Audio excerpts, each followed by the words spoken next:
তোমরা হচ্ছে সেখানে একটা স্যারের বই নাও, 20টা 30টা কোয়েশ্চেন আছে, কোয়েশ্চেন সলভ করো তোমরা, মানে বই থেকে কোয়েশ্চেন সলভ করো। অঙ্ক দেওয়া আছে তোমার ম্যাট্রিক্সের অঙ্ক, এটা হলে এটা প্রমাণ করো, এটা হলে এটা প্রমাণ করো, এটা হলে এটা প্রমাণ করো, অঙ্ক করো তোমরা। ভাইয়া অঙ্ক ওইভাবে করবা ফাইন, বাট একবার করবা, একবার শেষ। এখন তুমি চলে যাবা সিকিউ প্লাস এমসিকিউ প্র্যাকটিসে, কারণ তোমাকে তো ভাইয়া রিয়েল লাইফের মুখোমুখি হতে হবে। কারণ পরীক্ষার হলে তো তোমাকে 10টা অঙ্ক দিয়ে বলবে না 10টা অঙ্ক করে দাও। তোমাকে পরীক্ষার হলে কী করবে, পরীক্ষার হলে তোমাকে দিবে সিকিউ এমসিকিউ। সিকিউ যখন দিবে তখন তোমার কোয়েশ্চেনের প্যাটার্ন, তুমি প্রশ্নের প্যাটার্ন ধরতে ধরতে 5 মিনিট চলে যাবে। 20 মিনিট 30 মিনিটের মধ্যে একটা সিকিউ অ্যান্সার করতে হয়, ক্রিয়েটিভ একটা 30 মিনিটের মধ্যে অ্যান্সার করতে হয়। ধরো এই 30 মিনিটে 5-10 মিনিট তোমার চলে যাবে কোয়েশ্চেন প্যাটার্ন ধরতে ধরতে, ঠিক আছে। কখনো তারা ম্যাট্রিক্স ডিরেক্টলি দিয়ে দেবে না, ম্যাট্রিক্সকে একটা সিম্বল দিয়ে প্রকাশ করবে, সেটাকে আবার আরেকটা ইনভার্স করো, এই করো সেই করো। মানে ওই যে সৃজনশীল প্রশ্নের উত্তর দেওয়ার যে অ্যাবিলিটি, এই অ্যাবিলিটি তোমার গ্রো করতে হবে আগে থেকে।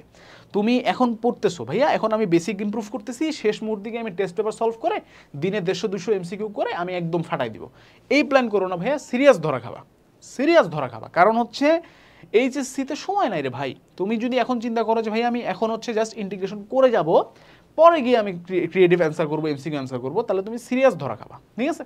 সুতরাং সিকিউ প্লাস এমসিকিউ প্র্যাকটিস করার জন্য তোমাকে কী করতে হবে, এখন থেকেই তোমাকে প্র্যাকটিস করতে হবে, ঠিক আছে।